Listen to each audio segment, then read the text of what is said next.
Assalamualaikum warahmatullahi wabarakatuh. Alhamdulillah wassalatu wassalamu ala Rasulillah Sayyidina Muhammadin Abdillah wala alihi wa sahbihi wa maulana wala quwata illa billah. Sahabat Ramadan Insight dimanapun berada, semoga dalam keadaan sehat walafiat. Yang paling utama, marilah kita panjatkan syukur kehadirat Allah Subhanahu wa taala yang telah memberikan nikmat sehingga kita dapat merasakan kembali bulan Ramadan pada tahun ini. Salawat serta salam, marilah kita bersama-sama kita limpahkan, curahkan kepada Habibina wa Syafiina wa Maulana Muhammad Sallallahu Alaihi Wasallam beserta para keluarganya, para sahabatnya, dan kita para selaku umat. Sahabat Ramadan Insight yang dirahmati Allah, pada kesempatan kali ini kita akan membahas sebuah topik yang sangat relevan bagi kehidupan kita sehari-hari, yaitu puasa di era digital, tantangan dan solusinya. Sebagaimana kita rasakan bersama, perkembangan teknologi dan media digital ini telah membawa banyak sekali kemudahan dalam kehidupan kita. Namun, di sisi lain juga ada kemajuan yang juga menghadirkan tantangan tersendiri, termasuk dalam menjaga kualitas ibadah puasa kita di bulan Ramadan ini. Melalui pembahasan ini, kita akan bersama-sama memahami bagaimana seharusnya kita menyikapi penggunaan teknologi di bulan suci Ramadan, serta langkah-langkah apa saja yang dapat dilakukan agar puasa kita tetap bernilai maksimal di tengah derasnya arus digital. Untuk memperdalam pemahaman kita mengenai hal tersebut, pada kesempatan kali ini kita akan bersama-sama menyimak pemaparan dari narasumber yang insya Allah akan memberikan wawasan dan pencerahan kepada kita semua. Telah hadir bersama kita Bapak Irkam Kardianto SPD yang biasa kita sapa dengan Kang Irkam ya. Untuk selanjutnya dipanggil Akang tidak apa-apa? Boleh. Boleh, baik Pak. Yang akan menyampaikan materi tentang puasa di era digital ini. Untuk pertama-tama bagaimana kabar Akang? Sehat? Alhamdulillah. Insya Allah. Di Ramadan tahun ini, alhamdulillah beberapa hari kemarin sempat drop ya, tapi tetap bisa kembali fisik. Alhamdulillah sekarang dalam kondisi yang sehat. Masya Gimana Allah. sehat? Baik, alhamdulillah.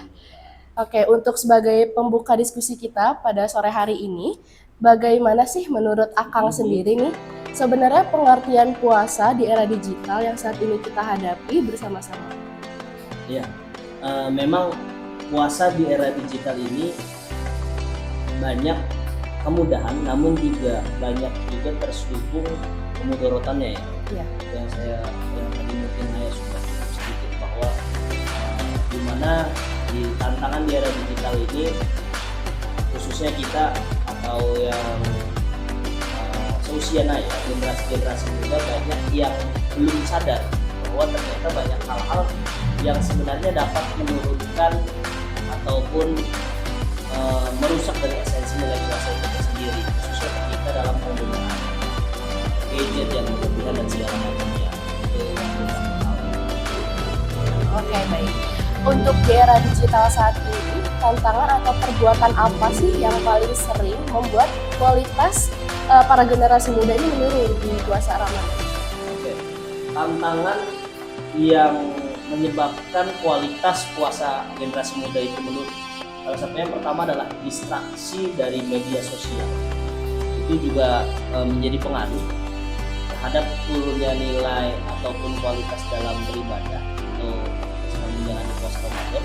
Lalu yang kedua itu adalah selain dari distraksi, penggunaan media sosial adalah menjaga pandangan. Nah, dalam banyaknya konten-konten yang tersajikan di sosial media itu juga bisa menciptakan atau menurunkan kualitas dari nilai ibadah puasa itu sendiri. Karena ini kan sejalan dengan firman Allah Subhanahu wa taala dalam Al-Qur'an ya. Artinya di ayat 30 itu kepada orang-orang yang beriman harapkan untuk kita menjaga pandangan serta kemaluan. Nah, sedangkan banyak hal yang tersaji di media sosial yang ini bisa mengurangi atau nilai dari kualitas puasa kita. Jadi memang faktor untuk mengurangi kualitas puasa kita di bulan Ramadan tentunya sangat banyak ya. Yang pastinya dari pandangan juga ada, dari digital, dari sosial media juga pastinya ada gitu kan ya. Oke, baik, di selanjutnya itu bagaimana menurut Akang sendiri agar pelajar atau pemuda di luar sana itu tetap bisa nih memanfaatkan gadget tanpa harus mengurangi nilai ibadah puasanya? Oh iya. Nah, tentunya ketika kita menghadapi tantangan pasti nantinya akan ada kemudahan. Itu kan janji Allah yang sudah pasti. Dan ketika ada hal yang bersifat bahwa menyulitkan, pasti ada cara-caranya agar kita bisa menghindari tantangan-tantangan tersebut. Salah satunya adalah mengatur tentang penggunaan handphone atau screen time ya. Mengatur tentang penggunaan handphone atau screen time.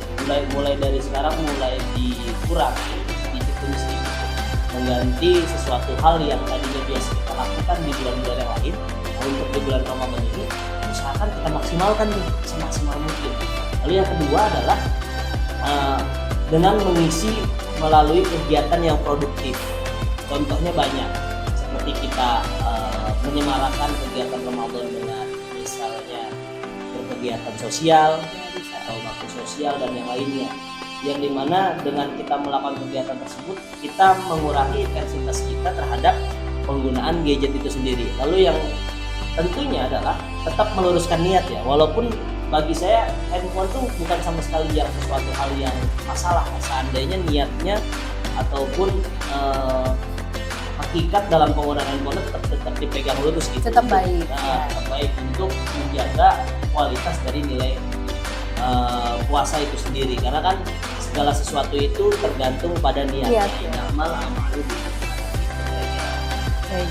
Untuk selanjutnya atau yang terakhir itu adalah apa sih tips sederhana dari Akang Ikram sendiri supaya kita bisa lebih konsisten menjaga fokus ibadah kita di tengah derasnya arus distraksi media sosial? Tips agar bisa konsisten ya, menjaga fokus ibadah. Ini yang pertama adalah tentu kita harus membuat yang namanya daily planner mungkin ya. Aktivitas harian. Aktivitas harian. Apa kebaikan yang belum kita lakukan di hari kemarin yang kita mau lakukan hari ini? Itu satu aja cukup. Sebenarnya satu aja cukup. Lalu selanjutnya nantinya di hari berikutnya kita tingkatkan lagi. Apa yang kebaikan yang sudah kita lakukan harus kita naikkan tingkat kualitasnya, atau ketika kita belum bisa menaikkan tingkat kualitasnya, minimal setidaknya kita lakukan kembali hal yang sudah baik tersebut. Sehingga kebaikan-kebaikan yang kita lakukan atau ibadah yang nantinya akan kita jalani itu tidak mudah untuk terdistraksi terhadap penggunaan media sosial. Lalu yang ketiga adalah tabayun. Ketika segala sesuatunya itu berada di media sosial, kita cari tahu, jangan langsung mudah percaya atau mudah terjerumus terhadap berita-berita yang beredar di media sosial itu sendiri. Jadi di tengah derasnya distraksi terhadap media sosial, sebenarnya kita bisa membuat ataupun merencanakan sebuah kegiatan yang dimana ini bisa bernilai ibadah atau konsisten. Jadi memang caranya lumayan banyak. Yang pertama memang harus kayak daily life mungkin bisa. Terus juga pengaturan tata cara handphonenya apa aja yang perlu dilihat gitu juga kan bisa. Baiklah, untuk sama sahabat Ramadan Insight sekalian, setelah kita menyimak penjelasan dari Kang Ikram, ilmu dan pengalaman yang berharga dari Bapak yang dibagikan kepada kita semua. Demikian pemaparan dan diskusi yang telah kita simak bersama-sama. Demikian rangkaian pemaparan dan diskusi yang telah kita simak bersama-sama. Semoga apa yang telah disampaikan oleh Kang Ikram dapat menambah wawasan, memperkuat pemahaman kita, serta menjadi motivasi bagi kita sendiri untuk selalu menjalankan ibadah puasa dengan lebih baik di era digital saat ini. Saya Naya Gizika Mukhtar selaku pembawa acara hari ini pamit undur diri. Wassalamualaikum warahmatullahi wabarakatuh.